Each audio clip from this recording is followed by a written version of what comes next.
A ver, pensemos en la palabra radiación ionizante. Es una de esas palabras que, bueno, impone un poco, ¿verdad? Nos vienen a la cabeza imágenes de peligro, pero a la vez también de esperanza. ¿Cómo puede ser que la misma fuerza que asociamos con los desastres nucleares sea una de nuestras mejores armas para curar el cáncer? Pues esa es la increíble paradoja que vamos a desgranar hoy. Cómo algo puede ser a la vez veneno y antídoto. Y este es el corazón del asunto.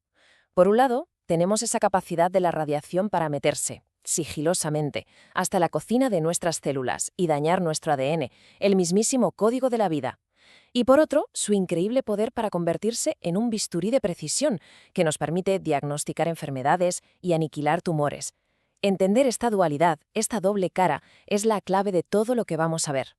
Vale, pues vamos a empezar por la cara que todos conocemos, la más temida, la destructiva. Para entenderla de verdad, tenemos que pensar a una escala diminuta, a nivel molecular. ¿Qué ocurre realmente cuando esta energía invisible nos atraviesa? No es como un golpe físico, es algo mucho más sutil, una alteración en lo más profundo de nuestra biología. Este ataque de la radiación se produce principalmente de dos maneras. La primera es lo que llamamos daño directo. Es como un proyectil, un disparo directo que va y ¡pum!, rompe una molécula vital como nuestro ADN. Pero lo más común, de hecho, es el daño indirecto, que es casi más astuto. La radiación choca contra una molécula de agua y, claro, nuestras células están llenas de agua, y la transforma en un radical libre. Y un radical libre es básicamente un agente químico súper inestable y destructivo. Es como si la radiación creara un saboteador dentro de la propia célula, que luego se dedica a atacar las partes más importantes. Entonces, ¿qué pasa con la célula que ha recibido este golpe? Pues se encuentra en una encrucijada, tiene que tomar una decisión. Su primera opción es intentar repararse, y la verdad es que muchas veces lo consigue.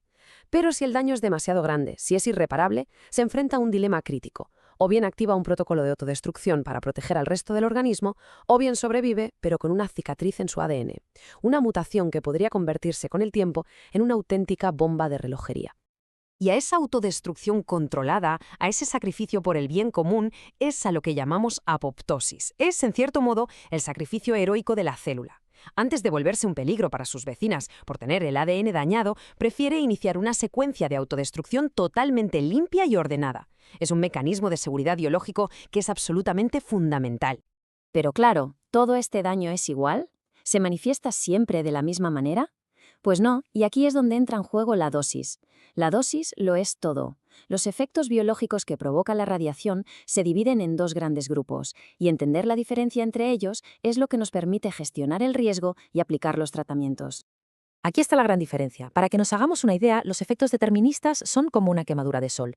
Uno no se quema por estar un minuto al sol, ¿verdad? Necesita superar un umbral de exposición, y cuanta más exposición, más grave es la quemadura. En cambio, los efectos estocásticos son como conducir a alta velocidad. Cada kilómetro por hora extra no te garantiza que vayas a tener un accidente, pero sí aumenta la probabilidad de que ocurra. La clave aquí no es la gravedad del daño, sino las posibilidades de que ese daño llegue a producirse. Y si pensamos en ejemplos de estos efectos con umbral, los deterministas pues son muy directos, muy de causa y efecto. Si una dosis suficientemente alta llega a la piel, provocará quemaduras. Si llega al cristalino del ojo, puede causar cataratas. Son consecuencias, digamos, predecibles, una vez que se ha cruzado esa línea roja de exposición. Por el lado estocástico, la cosa cambia por completo. Aquí todo es una cuestión de probabilidades, un juego de azar. El cáncer es el ejemplo más claro. La exposición a la radiación no es que dé cáncer, sino que hace que se compren más boletos en una lotería muy peligrosa. Y lo mismo ocurre con las mutaciones hereditarias. El riesgo de pasarlas a la descendencia aumenta, pero nunca es una certeza absoluta. Muy bien, hasta ahora hemos visto el lado, digamos, oscuro de la radiación. Pero aquí es donde la historia da un giro fascinante. ¿Y si pudiéramos coger todo ese poder destructivo y apuntarlo no contra nuestro cuerpo, sino a nuestro favor? Pues eso es exactamente lo que hizo la ciencia, convertir esta amenaza en una de las herramientas médicas más potentes que tenemos. Puede sonar a contradicción, pero la clave es esta. La capacidad de la radiación para destruir células es precisamente lo que la hace tan útil. El secreto no está en anular su poder, sino en domarlo, en convertir lo que era un ataque indiscriminado en un golpe quirúrgico de una precisión milimétrica. ¿Y en la práctica, cómo se usa este poder domado? Pues fundamentalmente en tres grandes campos. Para el diagnóstico, usamos dosis muy bajitas, como en los rayos X, para conseguir una especie de mapa del interior de nuestro cuerpo. En terapia, con la radioterapia, usamos dosis altísimas para bombardear y aniquilar células tumorales de forma selectiva. Y en los procedimientos intervencionistas, la radiación funciona como los ojos del cirujano, guiando sus herramientas dentro del cuerpo en tiempo real. Claro, todo esto nos lleva a una pregunta clave. Si estamos usando un arma tan poderosa, ¿cómo nos aseguramos de que solo apunte al enemigo y no al tejido sano? Pues la respuesta está en el control absoluto. Un control que empieza por algo fundamental, una medición increíblemente precisa. Porque es un principio básico. No se puede controlar lo que no se puede medir. Por eso hemos desarrollado unidades de medida muy específicas para cuantificar no solo cuánta energía absorbe un tejido, sino, y esto es lo importante, el daño biológico real que esa energía provoca. La primera unidad que tenemos es el Gray. El Gray es una medida puramente física. Nos dice cuánta energía se ha depositado en un kilo de tejido. Pensemos en ello como la fuerza bruta del impacto. Simplemente nos dice cuánta energía ha llegado. Pero claro, no todos los impactos causan el mismo daño, ¿verdad? Y para eso tenemos el Sievert. Si el Gray medía la fuerza del golpe, el Sievert mide, por así decirlo, el tamaño del moratón. Tiene en cuenta qué tipo de radiación es y qué tejido es el que ha sido afectado. A la hora de hablar de seguridad, el Sievert es la unidad que de verdad nos importa, porque es la que mide el riesgo biológico real. Y con estas herramientas para medir, con estas unidades, toda la práctica médica y científica se rige por un único principio rector. Es una filosofía que guía absolutamente cada decisión que se toma sobre el uso de la radiación.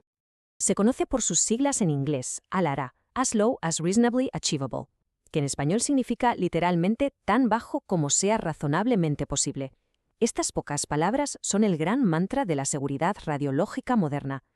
Y ojo que el principio ALARA es mucho más que una recomendación, es una obligación activa. Significa que no basta con estar por debajo de un límite legal de dosis. Existe la obligación de hacer un esfuerzo consciente para reducir la exposición al mínimo absoluto que sea necesario para conseguir el objetivo médico. Se trata de poner en una balanza en cada caso el beneficio clínico y el riesgo potencial, y el beneficio siempre tiene que aplastar al riesgo, sin ninguna duda. Y así llegamos a hoy. La tecnología hace que esta espada de doble filo sea cada año más potente, más precisa, más afilada. El verdadero desafío ya no es tanto técnico como ético. Con cada nuevo avance, la pregunta de fondo sigue siendo la misma. ¿Cómo nos aseguramos de que como sociedad empuñamos siempre esta increíble herramienta con la sabiduría que exige su enorme poder?